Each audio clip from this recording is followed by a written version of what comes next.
Dear students, ఈరోజు మనం చర్చిస్తున్నటువంటి అంశం ఏంటంటే ఢిల్లీ సుల్తాన్ల యుగం. మీరు ఏ కాంపిటేటివ్ ఎగ్జామ్ రాసినా కూడా ఎస్ఐ కానిస్టేబుల్ కానీ, గ్రూప్ 2 కానీ, గ్రూప్ 1 కానీ, అదేవిధంగా సెంట్రల్ లెవెల్లో సివిల్ సర్వీస్ ఎగ్జామ్ రాసినా కూడా ఖచ్చితమైనటువంటి టాపిక్ ఏది ఎగ్జామ్లో ఉంటుందంటే ఢిల్లీ సుల్తాన్లు అనేటటువంటి దాని మీద ఎగ్జామ్లో ఖచ్చితంగా క్వశ్చన్స్ ఉంటాయి. ఇంకో ముఖ్యమైన విషయం ఏంటంటే మన రెండు తెలుగు రాష్ట్రాల్లో భవిష్యత్తులో జరగబోయేటటువంటి ప్రతి పోటీ పరీక్షలకు సంబంధించి ఇండియన్ హిస్టరీ కానీ, తెలంగాణ ప్రాచీన చరిత్ర కానీ, అదేవిధంగా ఏపీ హిస్టరీ కానీ వీటికి సంబంధించినటువంటి ఫుల్ ఫ్లెడ్జ్డ్ క్లాసులు మన ఉపేంద్ర హిస్టరీ అకాడమీ యాప్లో ఉన్నాయి. వీలైనంత వరకు ఉపయోగించుకోవాలని ఉపేంద్ర హిస్టరీ అకాడమీ యాప్ కోరుకుంటుంది. ఇప్పటికే మన రెండు తెలుగు రాష్ట్రాల విద్యార్థి మిత్రులు వాటిని చక్కగా వినియోగించుకుంటున్నారు. ఓకేనమ్మా, మీరు కూడా వీలైతే ఆ అవకాశాన్ని సద్వినియోగం చేసుకోవాలని కోరుకుంటున్నా. భవిష్యత్తులో ఏదన్నా గ్రూప్ 1 కానీ తెలుగు మీడియంలో సివిల్స్ రాసుకోవటానికి అవకాశం ఉంది కాబట్టి ఇండియన్ హిస్టరీకి సంబంధించిన వ్యాసాలకు కూడా మన ఉపేంద్ర హిస్టరీ అకాడమీ యాప్లో డిస్క్రిప్టివ్ టైప్లో ఉంటాయి. అదేవిధంగా మీకు ఇప్పుడు బిట్ టైప్లో ఎస్ఐ కానిస్టేబుల్ కానీ, గ్రూప్ 2 వీటన్నిటికి కూడా మన రెండు తెలుగు రాష్ట్రాల ఎగ్జామ్స్కి బిట్స్ టైప్ ఎగ్జామ్స్ కూడా ఇది ఉపయోగపడుతుంది. ఓకే కదా? ఎట్లాగూ గ్రూప్ 1కి మళ్ళీ స్టేట్ లెవెల్లో వ్యాసాలు ఉంటాయి కాబట్టి హిస్టరీకి సంబంధించిన ప్రతి టాపిక్ కూడా దాంట్లో నేను పొందుపరుస్తున్నాను. వీలైనంత వరకు ఉపయోగించుకోవడానికి ప్రయత్నం చేయండి. ఇకపోతే ఇప్పుడు మనం ఢిల్లీ సుల్తాన్లు, నేను ఇప్పుడు చెప్పినట్టుగా మన ఇండియన్ హిస్టరీ జాబితాలో మిడివల్ హిస్టరీలో చాలా అత్యంత కీలకమైనటువంటి టాపిక్ ఏంటంటే ఢిల్లీ సుల్తాన్లు. ఈ ఢిల్లీ సుల్తాన్ల గురించి గత ప్రీవియస్ పేపర్లు, అది సివిల్ సర్వీస్ కానీ మన స్టేట్ లెవెల్ ఎగ్జామ్స్లో కానీ ప్రీవియస్ ప్రశ్నలు చూస్తే ఎలా ఉంటుందంటే వీళ్ళకి సంబంధించినటువంటి ఆర్కిటెక్చర్కి సంబంధించి, అంటే వీళ్ళు కట్టించిన కట్టడాల గురించి కానీ, ఆ వాస్తు నిర్మాణ పద్ధతుల గురించి కానీ, అదేవిధంగా ఏ రాజవంశానికి చెందిన చక్రవర్తి ఎప్పటి నుంచి ఎప్పటి వరకు పరిపాలన చేశాడని, అతడు పరిపాలనా కాలంలో చేసినటువంటి సంస్కరణలు ఏంటి, దాని మీద ఎక్కువగా క్వశ్చన్స్ అడుగుతున్నాడు. అందుకని ఇంకో విషయం ఏంటంటే ఇప్పుడు నేను చెప్తున్న బిట్లన్నీ కూడా డైరెక్ట్ బిట్లు కాదు, ఇది బాగా అవగాహన ఉన్న వాళ్ళు మాత్రమే, అంటే ఆ సబ్జెక్ట్ మీద పర్ఫెక్ట్ అవగాహన ఉన్న వాళ్ళు మాత్రమే ఆన్సర్లు చేసేటటువంటి ప్రశ్నలు. ఇప్పుడు నేను చెప్పబోయేటటువంటి ఢిల్లీ సుల్తాన్లకు సంబంధించి మీరే చూస్తారు, కాంట్రవర్సీ క్వశ్చన్స్ లాగా ఉంటాయి. అది కరెక్టా, ఇది కరెక్టా అనేటువంటి అనుమానాస్పదంతో కూడుకున్నటువంటి ప్రశ్నల్ని ఇక్కడ నేను మీకు ఎక్స్ప్లెయిన్ చేయటం జరిగింది. ఏ రాజవంశాన్ని ఎవరు స్థాపించారు, ఎవరు గొప్పోళ్ళు అనేటటువంటిది కామన్గా మనం ప్రతి బిట్ పేపర్లలో, అంటే బుక్కులలో చూస్తుంటాం. కాపీ టు పేస్ట్ పుస్తకాలలో డైరెక్ట్ బిట్లు ప్రతి పుస్తకంలో ఉంటాయి. కానీ ఇక్కడ నేను ఎక్స్ప్లెయిన్ చేస్తున్నది ఏంటంటే అదే ఢిల్లీ సుల్తాన్లలో వడపోసి చాలా ఇంపార్టెంట్ అన్నమాట. ఎంత పెద్ద క్లవర్ స్టూడెంట్ అయినా కూడా ఈ ప్రశ్నకి ఆన్సర్ అదా ఇదా అని చెప్పి అనుమానం పడేటటువంటి ప్రశ్నల్ని ఇక్కడ మీకు చర్చించటం జరుగుతుంది, అధ్యయనం చేయటం జరుగుతుంది. ఆ బిట్టుగానే కాకుండా దాని పూర్వపరాలను కూడా ఇక్కడ నేను మీకు ఎక్స్ప్లెయిన్ చేస్తాను. ఓకేనమ్మా? అయితే దానికంటే ముందు అసలు ఢిల్లీ సుల్తాన్ల మీద మినిమం అవగాహన లేని విద్యార్థి మిత్రులకి కూడా ఇది అవగాహన వచ్చేటట్టుగా 2 నిమిషాలు మనం చెప్పుకొని ఆ బిట్లలోకి వెళ్దాం. ఓకేనమ్మా? చూడండి, ఢిల్లీ సుల్తాన్లు. ఢిల్లీ సుల్తాన్లు అనేటువంటి వాళ్ళు 1206 సంవత్సరం నుంచి ఓకేనా 1526 సంవత్సరం వరకు మన భారతదేశాన్ని పరిపాలన చేశారు. ఓకేనమ్మా? ఎప్పటి నుంచి? 1206 సంవత్సరం నుంచి 1526 సంవత్సరం వరకు పరిపాలన చేశారు. మన భారతదేశంలో ఇస్లాం యుగాన్ని స్టార్ట్ చేయాలని చెప్పి చాలామంది ప్రయత్నం చేశారు. ఢిల్లీ సుల్తాన్ల కంటే ముందే భారతదేశంలో ఇస్లాం రాజ్యాన్ని స్థాపించాలని చెప్పి ఎప్పుడు 712వ సంవత్సరంలోనే, ఓకేనా, 712వ సంవత్సరంలోనే అరబ్బులు అనేటటువంటి వాళ్ళు 17 సంవత్సరాల వయసు ఉన్నటువంటి మహమ్మద్ బిన్ కాసిం అనే ఒక వ్యక్తిని తీసుకొని అతని నాయకుడిగా ప్రకటించుకొని మూకుమ్మడిగా భారతదేశం మీదకు దండయాత్ర చేపట్టారు. అంటే భారతదేశంలో అప్పటి వరకు కూడా హిందూ మతం, బౌద్ధ మతం, జైన మతం ఈ మతాలతో విలసిల్లుతున్నటువంటి పరిస్థితులలో మొట్టమొదటిసారిగా ఇస్లాం మతం అనేటటువంటిది ఎప్పుడు వచ్చిందంటే 712వ సంవత్సరంలో అరబ్బులు అనేటువంటి వాళ్ళు ఈ దేశాన్ని ఆక్రమించుకోవటానికి వచ్చారు. వాస్తవానికి సింధు నది ఏరియా చుట్టుపక్కల ప్రాంతాలన్నిటినీ ఈ అరబ్బులు అనేటువంటి వాళ్ళు 712 సంవత్సరాలు ఆక్రమించుకున్నారు. అందుకని మీరు అక్కడ చదువుతారు సింధుపై అరబ్బుల దండయాత్ర 712 అని. అంటే మన భారతదేశంలో ఢిల్లీ సుల్తాన్ల కంటే ముందే ఇస్లాం రాజ్యాన్ని స్థాపించాలని ప్రయత్నం చేసిన ఫస్ట్ ఆ సంవత్సరం ఏదంటే 712. మహమ్మద్ బిన్ కాసిం నాయకత్వంలో వచ్చి మన సింధు పరిపాలకుడైనటువంటి దాహర్ అనేటటువంటి రాజుని ఓడించాడు. ఆ సింధు ప్రాంతాన్ని ఆక్రమించాడు. అద్భుతంగా పరిపాలన చేసుకోవటం కోసం కొన్ని సంస్కరణలు చేశాడు. ఆ మహమ్మద్ బిన్ కాసిం చేసిన సంస్కరణలంతా కూడా వాళ్ళ ఇస్లాం మతానికి సంబంధించి వాళ్ళ పరిపాలన వ్యవస్థను కట్టుదిట్టం చేసుకునేటట్టుగానే చేశాడు. ఆ సమయంలో ఖలీఫా ఈ మహమ్మద్ బిన్ కాసింకి వర్తమానం పంపించాడు. ఏమని పంపించాడంటే, నీవు ఢిల్లీని ఆక్రమించరా నాయన, నువ్వు సింధు ప్రాంతాన్ని పంజాబ్ ప్రాంతాన్ని వీటిని కాదు ఆక్రమించేది, భారతదేశంలో ఢిల్లీని ఆక్రమిస్తేనే ఇస్లాం రాజ్యాన్ని మనం స్థాపించినట్టు అవుతుంది. ఢిల్లీని ఆక్రమించరా అంటే ఆ 17 సంవత్సరాల వయసు ఉన్నటువంటి మహమ్మద్ బిన్ కాసిం ఏం చేసిందంటే, ఆ సింధు నది పరివాహక ప్రాంతాల్లో చిన్న చిన్న ప్రాంతాలను ఆక్రమించుకొని ఇదే ఇక నాకు చాలనుకొని చెప్పి వాడు వయసులో చిన్నవాడు కావటం వల్ల ఎంజాయ్మెంట్కి అలవాటు పడ్డాడు. కాకపోతే అతడు కొన్ని పనులు చేశాడు. జిజియా పన్నును ప్రవేశపెట్టిండు. తర్వాత ఇస్లాం మతాన్ని భారతదేశంలో ప్రవేశపెట్టాడు. ఇవన్నీ చేస్తుండూ కానీ ఖలీఫా లక్ష్యమైనటువంటి ఢిల్లీని ఆక్రమించాలనే లక్ష్యాన్ని మాత్రం మహమ్మద్ బిన్ కాసిం చేరువు కాలేకపోతాడు. ఈ సమయంలో అతని మీద కోపం వచ్చిన ఖలీఫా ఏం చేసిందంటే అతన్ని పిలిపించి హత్య చేయించాడు. దీంతో ఢిల్లీని ఆక్రమించాలనే ఇస్లాం మతం వల్ల ఆశగానే ఉండిపోయింది 712లో. ఆ తర్వాత మళ్ళీ భారతదేశంలో ఇస్లాం రాజ్యాన్ని స్థాపించాలని చెప్పి ఎవరు వచ్చారు? 999వ సంవత్సరం నుంచి 1127 మధ్య కాలంలో గజనీ మహమ్మద్ అనేటటువంటి వాడు వచ్చాడు. గజనీ మహమ్మదుని అప్పటి ఖలీఫా ఆల్ ఖాదర్ కిల్లా ఏమని చెప్పి పంపించిందంటే, ఇలా ఖలీఫాలు వరుసగా మారుతూ ఉన్నారు, నా దాకా వచ్చారు, కానీ మా అందరికీ ఒక లక్ష్యం ఉంది, ఇండియాలో హిందూ మతం ప్లేస్లో ఇస్లాం రాజ్యాన్ని స్థాపించాలనేది మా లక్ష్యం. ఎవరు కూడా చేయలేకపోతారు, నీ దగ్గర ఆ టాలెంట్ ఉంది, నువ్వు చేయరా నాయన అని చెప్పి గజనీ మహమ్మద్ని భారతదేశం పంపించాడు అప్పటి ఖలీఫా అయినటువంటి ఆల్ ఖాదర్ కిల్లా. గజనీ మహమ్మద్ కూడా ఇండియాకి వచ్చాడు, కానీ వాడి ఆలోచన అంత ఏంటంటే నాకెంత సాయంత్రం వరకల్లా నాకెంత అని చూసుకుంటాడు తప్పితే ఇస్లాం మతాన్ని ఇండియాలో రుద్దాలని, ఇస్లాం రాజ్యాన్ని భారతదేశంలో స్థాపింపజేయాలనే ఆలోచన అనువంత కూడా లేనటువంటి వ్యక్తి గజనీ మహమ్మద్. అతడు ఏం చేసేవాడంటే, గజనీ రాజ్యంలో ఏదైనా బిల్డింగ్ కట్టిస్తాననుకో, పెద్ద బిల్డింగ్ కట్టిస్తాననుకో, అక్కడ సుతార్ మిస్త్రీ ఈ బిల్డింగ్కి ఇంకొక 5 లక్షలు ఖర్చు అయింది సార్, ఎలివేషన్ చేస్తే ఇంకో 5 లక్షలు ఖర్చు అయింది అంటే ఇప్పుడే వస్తానని చెప్పి ఇండియాకి దండయాత్రకు వచ్చి ఇండియాలో దోచుకొని పోయి వాడు బిల్డింగ్ కట్టుకునేవాడు. వాడికి ఎంతసేపటికి కూడా ఇండియా నుంచి నేను ఏం దోచుకొని పోతానే ఆలోచన తప్పితే ఇస్లాం రాజ్యాన్ని స్థాపించాలి, ఖలీఫా నన్ను ఆ లక్ష్యంతోనే పంపించాడనేది ఏమాత్రం కూడా అవకాశం ఇవ్వలేదు గజనీ మహమ్మద్. అది అలాగే అయిపోయింది, ఇండియాలో ఇస్లాం రాజ్యం స్థాపించబడలేదు. ఆ తర్వాత విషయం ఏంటంటే 1175వ సంవత్సరం నుంచి 1206వ సంవత్సరం మధ్య కాలంలో, 1175 నుంచి 1206 మధ్య కాలంలో మళ్ళీ మన భారతదేశానికి ఒక వ్యక్తి వచ్చాడు. ఆయనే గోరీ మహమ్మద్. గోరీ మహమ్మద్కి ₹1,00,00,000 టేబుల్ మీద పెట్టినా వాడు తీసుకోడు. నాకు ఇస్లాం మతం అంటేనే ఇష్టం అంటాడు. నీకు మతం ముఖ్యమా డబ్బులు ముఖ్యమా అంటే నాకు మతమే ముఖ్యం అంటాడు.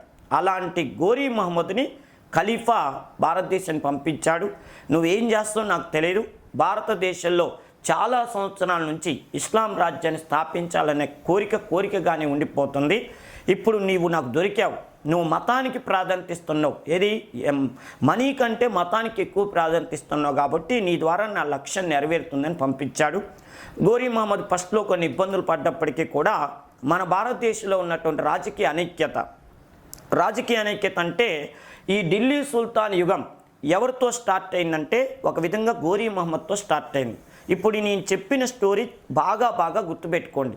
అసలు ఢిల్లీ సుల్తాన్ యుగాన్ని స్టార్ట్ చేయాలని అప్పటి ఖలీఫా 712 నాటి ఖలీఫా వాలిద్ టూ అనేవాడు మహమ్మద్ బిన్ కాసిం పంపిస్తే ఆ పిల్లవాడు చిన్న వయసు వాడు కావటం వల్ల ఇండియాలో ఇస్లాం రాజ్యం మీద దృష్టి పెట్టలేదు. తర్వాత వచ్చిన గజనీ మహమ్మద్ని ఆల్ ఖాదర్ కిల్లా పంపిస్తే వానికి అమౌంట్ మీద ఉన్న ఆలోచన ఇస్లాం రాజ్యాన్ని స్థాపించాలనే దాని మీద లేకపోవటం వల్ల అది సక్సెస్ కాలేదు.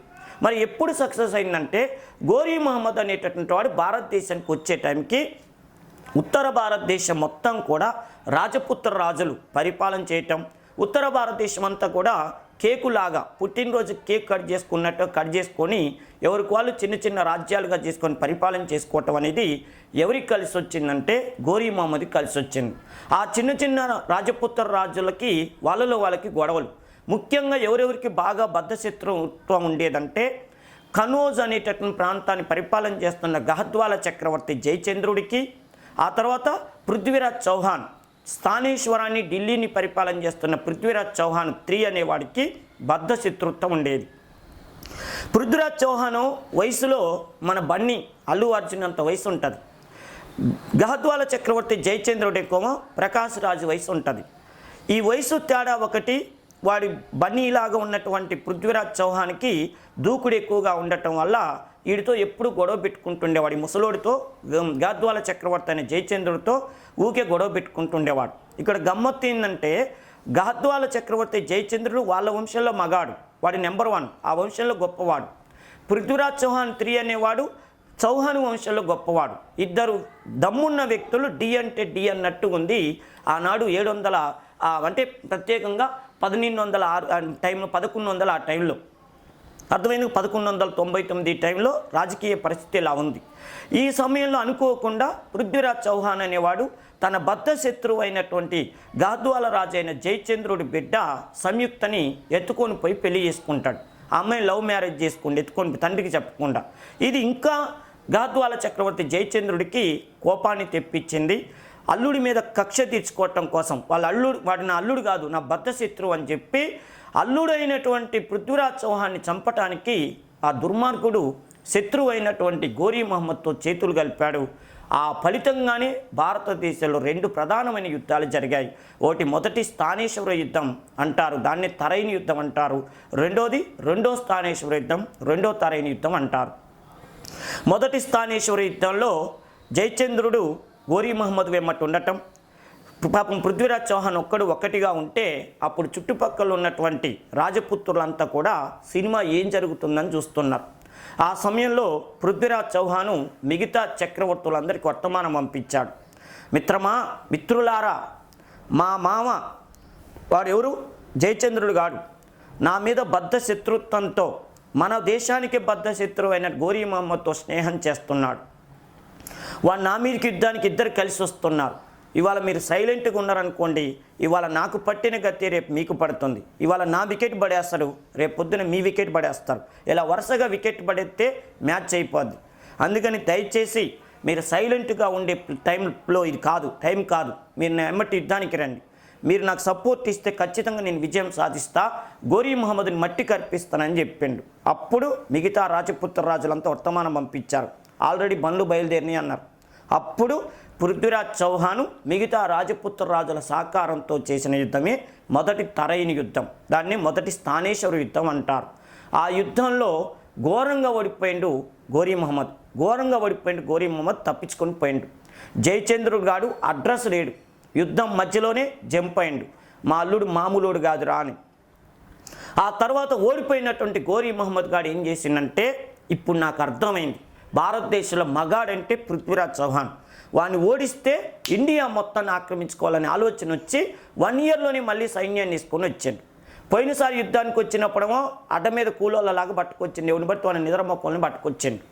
ఈసారి ఏం చేసిండు, batch number 34 Krishna Manohar IPS లాంటి దమ్మున్నటువంటి వ్యక్తుల్ని పట్టుకొచ్చిండు. వాళ్ళే కుతుబుద్దీన్ ఐబక్, ఓకేనా, ఇల్టిట్ మిష్, ఓకేనా, తాజుద్దీన్ యాల్డజ్, బక్తియార్ ఖిల్జీ అలాంటి దమ్మున్నటువంటి వ్యక్తుల్ని పట్టుకొచ్చిండు. రెండవ తరైన యుద్ధం జరగబోతుంది. ఈ సమయంలో జయచంద్రుడికి వర్తమానం పంపించాడు, అరే జయచంద్ర, పోయినసారి మీ అల్లుడి మీద యుద్ధం చేయడానికి నేను వస్తే నువ్వు సపోర్ట్ ఇచ్చినావు, అసలు నువ్వే నన్ను రమ్మన్నావు. ఈసారి నేను వాడిని ఓడించడానికి వస్తున్నా, నువ్వు నాకు సపోర్ట్ ఇయ్యి అంటే జయచంద్రుడు ఉన్నాడు, పోయినసారి మా అల్లుడి మీద నాకు కోపం ఉందిలే కానీ ఇప్పుడు నేను మర్చిపోయా, మేమందరం ఒకటైనాం, నువ్వే తెలుసుకోపో అన్నాడు. అప్పుడు యుద్ధం జరిగింది. ఆ రెండో తరైన యుద్ధం స్థానేశ్వర యుద్ధ ఫలితమే మన భారతదేశంలో ఇండైరెక్ట్గా ఏ రాజ్య స్థాపనకు దారితీసిందంటే ఢిల్లీ సుల్తాన్ రాజ్య స్థాపనకు దారితీసింది. అర్థమైందా నాన్న? ఇప్పుడు ఈ స్టోరీ నేను ఎందుకు చెప్పిందంటే భారతదేశంలో ఏ యుద్ధం అనేటటువంటిది ఢిల్లీ సుల్తాన్ రాజ్య స్థాపనకు దారితీసిందంటే రెండో తరైన యుద్ధం. దాన్ని రెండో స్థానేశ్వర యుద్ధం అనే పేరుతో పిలుస్తారు. ఆ యుద్ధంలో పృథ్వీరాజ్ చౌహాన్ ఘోరంగా ఓడిపోయాడు. పోయినసారి గోరీ మహమ్మద్ గారు ఓడిపోయి పృథ్వీరాజ్ చౌహాన్ కాళ్ళ దగ్గర పడి ఉన్నాడు. అప్పుడు గోరీ మహమ్మద్ గారు చెప్పాడు మొదటి తరైన యుద్ధంలో, అరే పృథ్వీరాజ్, వాస్తవానికి నేను యుద్ధానికి రాదలుచుకోలేదు, మీ మామగాడే జయచంద్రుడే రా వాడిని ఓడిద్దువురా అంటే ఆ అడవుల్లో నేను వచ్చాను. నీ టాలెంట్ ఏదో నాకు తెలిసింది. ఒక్కసారి నువ్వు కాలు తీస్తే నేను ఇంకా భవిష్యత్తులో నీకు కనపడను రా, నీకు దండం పెడతా అన్నాడు. మన భారతదేశ గొప్పతనం చూడండి. ఓడిపోయినటువంటి వాడిని చంపటానికి అవకాశం ఉంది. అర్థమైనా? అవకాశం ఉంది. ఒక్కసారితో ఒక వేటితో వాడు చస్తాడు. అయినా కూడా నీ కాళ్ళు పట్టుకుంటారా అంటే పోరా బతుకుపోరా అని వదిలేశాడు పృథ్వీరాజ్ చౌహాన్. అర్థమైనా? అలా వెళ్ళిన ఆ దుర్మార్గుడు 1 ఇయర్లో మళ్ళీ సైన్యాన్ని వేసుకొని వచ్చి అదే పృథ్వీరాజ్ చౌహాన్ని ఓడించాడు. మరి పృథ్వీరాజ్ చౌహాన్ రెండో యుద్ధంలో ఓడిపోవటానికి కారణం ఏంటంటే పోయినసారి యుద్ధంలో రాజపుత్ర రాజులందరినీ సమైక్యం చేసిండు. మీరందరూ నాకు సపోర్ట్ ఇవ్వాలి రా అన్నాడు.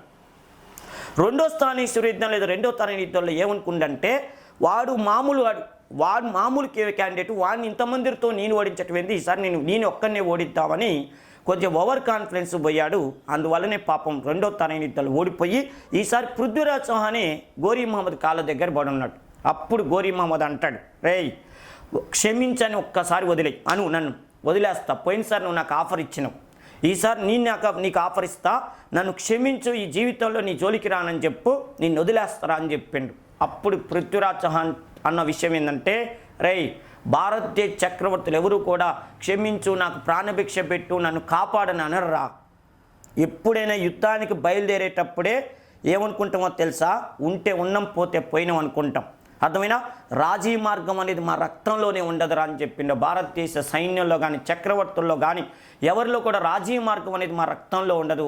రాలిపోవటానికైనా సిద్ధమే కానీ రాజీ మార్గం తెలియదని ఉద్దేశంతోనే యుద్ధ రంగంలోకి అడుగు పెడతాం మేము. ఏర్పడి రేపు నా గురించి భారతదేశం గొప్పగా చెప్పుకోవాలన్నాడు. అన్నట్టుగానే పాపం వాడు దుర్మార్గుడు చంపేసిండు. పృథ్వీరాజ్ చౌహాన్ మరణించాడు. పృథ్వీరాజ్ చౌహాన్ మరణించటంతో భారతదేశంలో ఏ రాజ్య స్థాపనకు శ్రీకారం చుట్టినట్టయిందంటే ఢిల్లీ సుల్తాన్ రాజ్యానికి స్థాపనకు దారితీసింది. అయితే రెండో తరం యుద్ధం అయిపోయిన తర్వాత ఎమ్మటి ఈ రాజ్యం ఢిల్లీ సుల్తాన్ రాజ్యం స్థాపించబడలే, కాకపోతే పునాదులు వేయబడింది. ఆ తర్వాత రెండో స్థానేశ్వర యుద్ధంలో గెలిచినటువంటి ఆ పృథ్వీ గోరీ మహమ్మద్ తాను అప్పుడప్పుడు ఇండియాకు వస్తూ తన ప్రతినిధిగా కుతుబుద్దీన్ ఐబక్ అనే ఒక వ్యక్తిని సేనాపతిగా పెట్టుకున్నాడు. అంటే భారతదేశంలో గోరీ మహమ్మద్ ఏ ప్రాంతాలనైతే ఆక్రమించాడో, ఢిల్లీ, ఆగ్రా ఆ చుట్టుపక్కల ప్రాంతాలను ఆక్రమించుకుండో ఆ ప్రాంతాలకు తన సేనాపతిగా ఎవరిని పెట్టుకున్నారంటే కుతుబుద్దీన్ ఐబక్ను పెట్టుకున్నాడు. పెట్టుకొని నేను అప్పుడప్పుడు వస్తుంటారా అని చెప్పిండు. మొత్తానికి 1206వ సంవత్సరంలో కుతుబుద్దీన్ ఐబక్ మరణించడంతో గోరీ మహమ్మద్ చేసిన పని ఏంటంటే తన చక్రవర్తికి ప్రతినిధిగా పనిచేశాను, తన చక్రవర్తి తనని ప్రతినిధిగా ఇక్కడ నియమించాడు కాబట్టి తన చక్రవర్తి ఏ ప్రాంతానికైతే పరిపాలకుడో ఇప్పుడు నేనే ఈ దేశానికి ప్రతినిధిని అని చెప్పి ఢిల్లీని రాజధాని చేసుకొని సుల్తాన్ల యుగానికి స్టార్ట్ చేసినటువంటి వ్యక్తే కుతుబుద్దీన్ ఐబక్. వాస్తవానికి కుతుబుద్దీన్ ఐబక్ ఢిల్లీ సుల్తాన్ రాజ్యాన్ని స్థాపించినట్టు కాదు. వాస్తవానికి ఢిల్లీ సుల్తాన్ రాజ్యానికి అంకురార్పణ చేసిన వాడు ఎవరంటే గోరీ మహమ్మద్. కాకపోతే ఢిల్లీ సుల్తాన్ యుగం అనే రాజ్యాన్ని స్టార్ట్ చేసిన చరిత్రగా మనం ఎవరి పేరు చెప్పుకుంటామంటే కుతుబుద్దీన్ ఐబక్ అంటారు. అందుకని చూడండి, కుతుబుద్దీన్ ఐబక్ ఏ రాజ్యాన్ని స్థాపించాడు? బానిస వంశ రాజ్యాన్ని స్థాపించాడు. అసలైతే ఢిల్లీని ఆక్రమించాలి అనే లక్ష్యం ఎవరిది? గోరీ మహమ్మద్ది. రేపు ఎగ్జామ్లో ఏమన్నా అడగొచ్చు, ఎగ్జామ్లో ఢిల్లీ సుల్తాన్ యుగానికి శ్రీకారం చుట్టాలని భావించిన వాళ్ళు ఎవరు? మహమ్మద్ బిన్ కాసిము, గజనీ మహమ్మద్, గోరీ మహమ్మద్ అట్లా అడుగుతాడు. మొత్తానికైతే గోరీ మహమ్మద్ చేపట్టే భారతదేశంలో ఇస్లాం రాజ్య స్థాపన జరిగింది. ఇకపోతే 1206వ సంవత్సరాలు ఆయన పోయిన తర్వాత ఆయన ప్రపంచంలో ఏ ప్రాంతాలనైతే ఆయన బతుకున్నప్పుడు ఆక్రమించుకుండో ఆ ఆక్రమించుకున్న ప్రాంతాలకు ఎవరినైతే సేనాపతులుగా నియమించిండో వాళ్ళ ఏరియాలలో స్వతంత్రాలను సంపాదించుకోవటం జరిగింది. భారతదేశంలో మన కుతుబుద్దీన్ ఐబక్ అనే వ్యక్తి రాజ్యాన్ని స్థాపించాడు. ఢిల్లీ సుల్తాన్ రాజ్యాన్ని అధికారికంగా స్థాపించాడు. ఓకేనా? ఇప్పుడు ఇక్కడ ఎగ్జామ్ పాయింట్ ఆఫ్లో గుర్తుపెట్టుకోవాల్సిన విషయం ఏంటంటే ఢిల్లీ సుల్తాన్ యుగం భారతదేశంలో ఇస్లాం యుగంలో ఎన్నో యుగం అంటే మొదటి యుగం. అసలు భారతదేశంలో ఇస్లాం యుగం అనగానే మనం ఏమని చెప్పుకోవాలంటే భారతదేశంలో ఇస్లాం యుగం అంటే 1206 సంవత్సరం నుంచి 1857 సంవత్సరం వరకు అని చెప్పాలి. భారతదేశంలో ఇస్లాం యుగం 1206 సంవత్సరం నుంచి 1857 అని చెప్పాలి. చరిత్రకారులు దీన్ని ఇది ఇస్లాం యుగంగా చెప్తారు. అంటే ఇస్లాం చక్రవర్తులు, ఇది ఇస్లాం మతం వాళ్ళు ఇస్లాం ఖురాన్ సిద్ధాంతాల ప్రకారంగా పరిపాలన చేసిన యుగంగా ఇండియాని ఈ యుగం అనే పేరుతో పిలుస్తారు. అయితే దీన్ని మన చరిత్రకారులు ఏం చేశారంటే 2 పార్ట్స్గా డివైడ్ చేశారు. ఏది 1206 నుంచి 1857 మధ్య కాలాన్ని మన చరిత్రకారులు 2 పార్ట్స్గా డివైడ్ చేశారు. ఎలా అంటే 1206 సంవత్సరం నుంచి 1526 వరకు మొదటి యుగం, నెక్స్ట్ 1526 సంవత్సరం నుంచి 1857 సంవత్సరం వరకు రెండో యుగం. ఇది మొదటి యుగం, ఇది రెండో యుగం, రెండు ఇస్లాం యుగాలే. అయితే విషయం ఏంటంటే ఈ యుగాన్నేమో ఢిల్లీ సుల్తాన్ యుగం అనే పేరుతో పిలుస్తారు. 1206 నుంచి 1526 వరకు ఢిల్లీ సుల్తాన్ యుగం అని పిలుస్తారు. 1526 నుంచి 1857 వరకు మొఘల్స్ యుగం అనే పేరుతో పిలుస్తారు. మొఘల్స్, ఓకేనా? ఎందుకంటే వంశాలు చేంజ్ అయినాయి, అందుకని ఈ వంశాలు చేంజ్ కావటం వల్ల దీన్ని ఢిల్లీ సుల్తాన్లు మొఘల్స్ అనే యుగం పేరుతో పిలిచారు. మరి మీకు డౌట్ రావచ్చు, సార్ ఢిల్లీ సుల్తాన్ యుగంలో కూడా వంశాలు 5 మారినాయి కదా సార్, మరి అలాంటప్పుడు వాళ్ళందరినీ ఢిల్లీ సుల్తాన్ అనే పేరుతో ఎందుకు పిలుస్తున్నారంటే ఢిల్లీని రాజధానిగా చేసుకొని ఎక్కువ కాలం పరిపాలన చేసిన యుగం కాబట్టి ఈ 5 రాజవంశాలని ఢిల్లీ సుల్తాన్ యుగం అనే పేరుతోనే పిలుస్తున్నారు. మొఘల్స్ కాలం నాటికి రాజధాని ఏమైంది? ఢిల్లీ లేదు, ఆగ్రా రాజధాని అయింది. మొఘల్స్ కాలంలో ఆగ్రా రాజధాని అయింది. ఢిల్లీ సుల్తాన్లు మాత్రం ఢిల్లీని ఎక్కువ కాలం పాటు రాజధానిగా చేసుకొని పరిపాలన చేశారు. ఇంకొక ముఖ్యమైన విషయం ఏంటంటే అసలు ఆగ్రా నగరాన్ని కూడా నిర్మించింది ఢిల్లీ సుల్తాన్లో ఒక చక్రవర్తి నిర్మించాడు.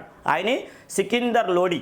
సికిందర్ లోడి అనేవాడు ఢిల్లీ ప్లేస్లో ఆగ్రాని రాజధానిగా చేస్తే బాగుంటుందని ఎప్పుడో 1504 ఆ టైంలో నిర్మించాడు ఆగ్రా నగరాన్ని. అంటే 1206 నుంచి 1504 వరకు రాజధాని భారతదేశానికి ఎక్కువ కాలం ఏది ఉంది? ఢిల్లీ ఉంది. కాబట్టి ఢిల్లీని రాజధానిగా చేసుకొని పరిపాలన చేసిన యుగం కాబట్టి దీన్ని ఢిల్లీ సుల్తాన్ యుగం అనే పేరుతో పిలుస్తారు. ఈ లెసన్ ఎంత ఇంపార్టెంట్ అంటే నేను చెప్పటం కాదు, మీరు ఒక్కసారి ప్రీవియస్ పేపర్లు తీయండి.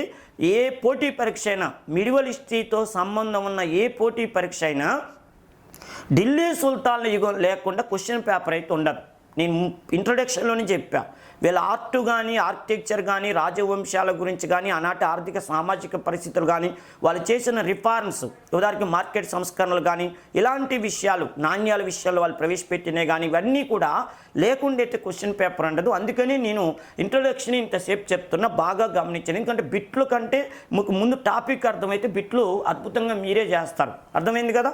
ఇప్పుడు మొత్తానికి భారతదేశంలో ముస్లిం యుగాన్ని 2 పేర్లతో పిలుస్తారు. ఢిల్లీ సుల్తాన్ యుగం, మొఘల్స్ యుగం అనే పేరుతో పిలుస్తారు. ఇంకో విషయం ఏందో తెలుసా? అసలు ఢిల్లీ సుల్తాన్ యుగానికి కూడా ఢిల్లీ ఫస్ట్ రాజధాని కాదు, వాళ్ళ రాజధాని లాహూరు.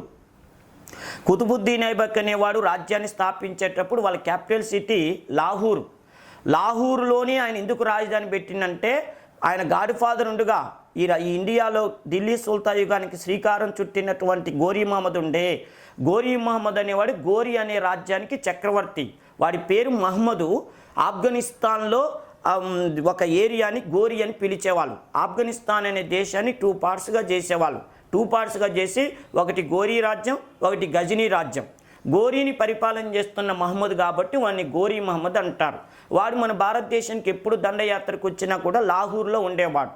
ఆ లాహూర్ని ఆయన అప్పట్లో రాజధానిగా చేసుకున్నాడు. అంటే భారతదేశంలో తన రాజకీయ రాజధానిగా చేసుకున్నాడు. అందువల్ల లాహూర్ని రాజధానిగా చేసుకోబట్టి ఆయన ఏం చేశాడు? ఆ ఏరియా చుట్టుపక్కల నా రాజ్యం అని చెప్పుకోండు. అలాగే కుతుబుద్దీన్ ఐబక్ కూడా ఏం చేసిండు? నా గురువు గారు ఇండియాలో పరిపాలన స్టార్ట్ చేసినప్పుడు లాహూర్నే ప్రధాన కేంద్రంగా చేసుకున్నాడు కాబట్టి నేను కూడా లాహూర్నే ప్రధాన కేంద్రంగా పెట్టుకోవాలని చెప్పి 1206 సంవత్సరంలో లాహూర్నే రాజధానిగా చేసుకున్నాడు. కాకపోతే ఆయన తర్వాత వచ్చిన ఆయన అల్లుడైనటువంటి ఇల్టుట్మిష్ ఏం చేశాడంటే, లాహూర్ అనేది భారతదేశానికి ఒక ఎక్కడో మూలన ఉంటుంది, వాయువ్య వైపు ఉంది. మరి నేను బెంగాల్ వరకు రాజ్యాన్ని ఆక్రమించా, ఎక్కడ లాహూరు ఎక్కడ బెంగాలు, అందుకని మధ్యలో ఉన్నటువంటి ఢిల్లీని రాజధానిగా చేసుకుంటే అటు లాహూరు పోవటానికి ఇటు బెంగాల్ పోవటానికి మధ్యలో ఉంటుందని చెప్పి వాళ్ళ అల్లుడైనటువంటి ఇల్టుట్మిష్ అనేటటువంటి వాడు రాజధానిని లాహూర్ నుంచి ఢిల్లీకి మార్చాడు. అప్పటి నుంచి సుదీర్ఘకాలం పాటు సికిందర్ లోడి ఆగ్రా నగరాన్ని నిర్మించేంత వరకు భారతదేశంలో ఢిల్లీ సుల్తాన్కి ఢిల్లీ రాజధాని ఉంది కాబట్టి వాళ్ళని ఢిల్లీ సుల్తాన్ అనే పేరుతో పిలుస్తారు. అదే మొఘల్స్ని చూడండి, ఢిల్లీ మొఘల్స్ అనరు. ఢిల్లీ మొఘల్స్ అని ఎందుకు అన్నారంటే వాళ్ళు ఢిల్లీని రాజధాని చేసుకోకుండా ఆగ్రాని రాజధానిగా చేసుకొని పరిపాలన చేశారు కాబట్టి వాళ్ళని ఢిల్లీ సుల్తాన్ అనరు. ఒకవేళ వాళ్ళని కూడా ఢిల్లీ చూడండి ఎంత విచిత్రమో, వాళ్ళు కూడా ఢిల్లీనే కనుక రాజధానిగా చేసుకొని పరిపాలన చేస్తుంటే మొఘల్స్ని కూడా ఏది బానిస వంశం, ఖిల్జీ వంశం, తుగ్లక్ వంశం, సయ్యద్ వంశం, లోడీ వంశం లాగా ఈ వంశాన్ని కూడా మొఘల్స్ని కూడా దాంట్లో కలిపి మొత్తం ఢిల్లీ సుల్తాన్ అని పిలిచేవారట్టుంది. క్లియర్ కదా, మొత్తం ఢిల్లీ సుల్తాన్ అని పిలిచేవాళ్ళని. ఎందుకంటే ఢిల్లీ సుల్తాన్ల గురించి చిన్న పిల్లగాడిని అడిగిన చెప్తాడు. ఎన్ని రాజవంశాలు పరిపాలన చేసినాయి అంటే స్లేవ్ డైనాసిటీ, బానిస వంశము, ఖిల్జీ డైనాసిటీ, ఖిల్జీ వంశము, తుగ్లక్ డైనాసిటీ, తుగ్లక్ వంశము, సయ్యద్ డైనాసిటీ, సయ్యద్ వంశము, లోడీ డైనాసిటీ, లోడీ వంశం అంటారు.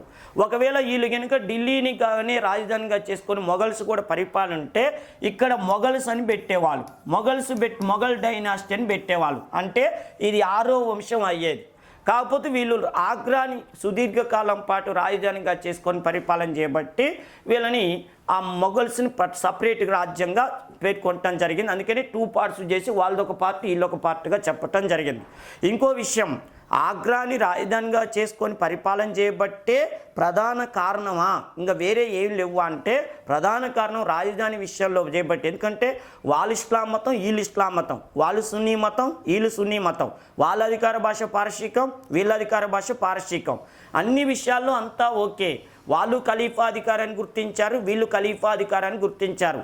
ఢిల్లీ సుల్తాన్లో ఒక అల్లావుద్దీన్ ఖిల్జీ అను వాళ్ళ కొడుకైన ముబారక్ ఖిల్జీ తప్పితే మిగతా చక్రవర్తులు అంటే 1206వ సంవత్సరం నుంచి 1857 వరకు పరిపాలన చేసిన ఏ ఇస్లాం చక్రవర్తి అయినా ఖలీఫా అడుగుజాడల్లోనే నడిచారు. ఒక అల్లావుద్దీన్ ఖిల్జీ ఒక్కడే అసలు ఖలీఫా ఎవరో నాకు తెలియకపోయినా అన్నాడు. నేనే ఖలీఫా, వాడు మొండోడు. నేను మధ్య ఉంటుందిగా సుస్వాగతం సినిమాలో ప్రకాష్ రాజ్ అంటాడుగా, నేను మొనార్క్ని, నన్ను ఎవడిని మోసం చేయలేడు, నన్ను ఎవడు మోసం చేయలేడు అంటాడే, ఆ టైప్ అనమాట అల్లావుద్దీన్ ఖిల్జీ. అసలు ఖలీఫా ఎవడో నాకు తెలియకపోయినా అన్నాడు. నేనే ఖలీఫా అని ఎవడన్నాడో తెలుసా, ముబారక్ ఖిల్జీ అన్నాడు, అల్లావుద్దీన్ ఖిల్జీ కొడుకు. అసలు ఖలీఫానే నేనని చెప్పిండు. అది కూడా ఎగ్జామ్లో అడుగుతాడు. నేను జోకుగా చెప్పినా ఇది మాత్రం ఎగ్జామ్ పాయింట్ ఆఫ్లో గుర్తుపెట్టుకోండి. ఖలీఫా అధికారాన్ని ధిక్కరించిన ఏకైక ఢిల్లీ సుల్తాన్ అంటే అల్లావుద్దీన్ ఖిల్జీ. అసలు నేనే ఖలీఫా అని చెప్పుకున్న ఢిల్లీ సుల్తాన్ ఎవరంటే ముబారక్ ఖిల్జీ. షరియత్ తెలియని వాడు నా దృష్టిలో అసలు ఖలీఫానే కాదు. షరియత్ అంటే ఇస్లాం సూత్రాలు తెలియని వాడు నా దృష్టిలో ఖలీఫానే కాదని చెప్పింది అల్లావుద్దీన్ ఖిల్జీ. ఓకేనా, భారతదేశం ఇంత విస్తృతమైన దేశాన్ని పరిపాలన చేస్తున్న నేనే ఖలీఫా అని చెప్పుకున్నవాడు. ఎందుకంటే ఇంత అఖండ భారతదేశాన్ని పరిపాలన చేస్తున్నాడు దమ్మున్నోడు. ఎక్కడో టర్కీ ప్రాంతంలో చిన్న ఏరియాని పరిపాలన చేస్తున్నాడు నా దృష్టిలో ఖలీఫా ఎట్టయితాడని చెప్పి నేనే ఖలీఫా అని చెప్పుకున్నవాడు ముబారక్ ఖిల్జీ అంటారు. ఇది కూడా ఎగ్జామ్ పాయింట్ ఆఫ్లో గుర్తుపెట్టుకోండి, అది సందర్భం వచ్చినప్పుడు చెప్తా. ఇకపోతే ఇప్పుడు విషయం ఏంటంటే ఢిల్లీ సుల్తాన్లు ఈ నుంచి ఆ మొఘల్ చక్రవర్తుల వరకు ఖలీఫా అధికారం ధిక్కరించిన వాళ్ళు వాళ్ళిద్దరని చెప్పినాం. కాకపోతే మొఘల్స్లో ఎవరు ధిక్కరించలేదా సార్ ఖలీఫా అధికారాన్ని అంటే మన అక్బర్ ఖలీఫా జోలికి పోలేదు. ఖలీఫాని నువ్వు ఖలీఫావు కాదు, అసలు నీ అధికారాన్ని నేను గుర్తించని అనలేదు. కానీ ఇండైరెక్ట్గా షాక్ ఇచ్చిండు. అక్బర్ దగ్గర ఉన్న తెలివితేటలు ఏంటంటే లౌక్యంగా ప్రదర్శిస్తాడు. లౌక్యం అంటే ఆయన ఇబ్బంది పడ్డు వేరే వాడిని ఇబ్బంది పెట్టకుండా ఉంటాడు. యావున్నాడు ఖలీఫాకి దిమ్మ తిరిగేటట్టు ఇండైరెక్ట్ సమాధానం చెప్పిండు. భారతదేశ మత వ్యవహారాల్లో జోక్యం చేసుకునే అధికారం చక్రవర్తికి ఉంటుంది. చక్రవర్తికి మించిన అధికారం నాకు తెలిసినంత వరకు భారతదేశంలో ఎవరికీ లేదు అని ఇండైరెక్ట్ కొట్టింది. అంటే ఓ ఖలీఫా ఒళ్ళు దగ్గర పెట్టుకో, భారతదేశం వరకు చక్రవర్తి సూపర్ స్టారు, నువ్వు జోక్యం చేసుకోవద్దని ఇండైరెక్ట్ చెప్పిండు. దాన్ని మీరు అక్బరు పాటలో చదువుతారు. 1579 సెప్టెంబర్ 2వ తారీఖు నాడు, డేట్ కూడా చెప్తున్నా చూడండి, 1579 సెప్టెంబర్ 2వ తారీఖు నాడు అమోఘవత్వ ప్రకటన చేసిండు. అమోఘవత్వ ప్రకటన చేసి భారతదేశ మత విషయాలలో చక్రవర్తి సూపర్ స్టార్, ఖలీఫా పేరు కూడా వాళ్ళే, ఎవరు జోక్యం చేసుకోవద్దు అన్నాడు. అప్పుడు ఖలీఫా సర్దుకోండి, వీడు నా గురించి అన్నాడని. అర్థమైందా? ఇట్లా మొఘల్ చక్రవర్తి అక్బర్ ఒక్కడే కొద్దిగా ఇండైరెక్ట్గా ఖలీఫా అధికారాన్ని ధిక్కరించడానికి ప్రయత్నం చేసిండు. కానీ భారతదేశాన్ని పరిపాలన చేసిన చక్రవర్తులు, ఇస్లాం చక్రవర్తులు దాదాపు ఖలీఫా అడుగుజాడల్లోనే ఉన్నారు.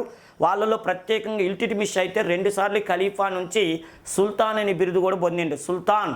ఓకేనా? అందుకని చూడండి, మీరు ఇల్తుత్మిష్ పాటలో చదువుతారు.